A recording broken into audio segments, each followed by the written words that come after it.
baked apple with streusel. Binalatan ko ng mansanas, sabay pass forward ng konti, at pagkatapos, tinanggal ko na din ang buto. At hiniwa ko na ng small dice ang mga nabalatan ko.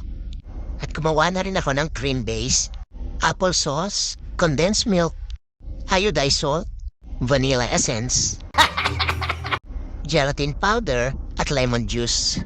Ang gulo mo magpaliwanag, ikaw mo. Halo-halo! Nalin ko sa pot, sinalang at nilagyan ng asukal. Parang hindi totoo ah.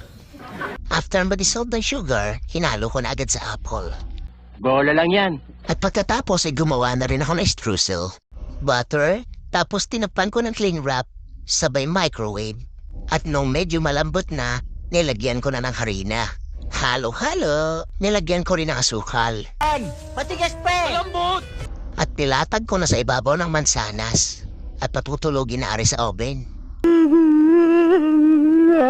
Dapat cover ng streusel ang buong ibabaw. At isinalang ko na sa oven nang ako'y makatapos na. Konting pass forward, Ako wag mo rin lolokohin ah. ayun at nakaluto na. Matapos ko ang palamigin ay nilagyan ko ng ice cream at blueberry compote. Mukhang nakachamba ka. At ayun na nga, mukhang tiyambang walang sablay na naman ito. Hanggang sa muli.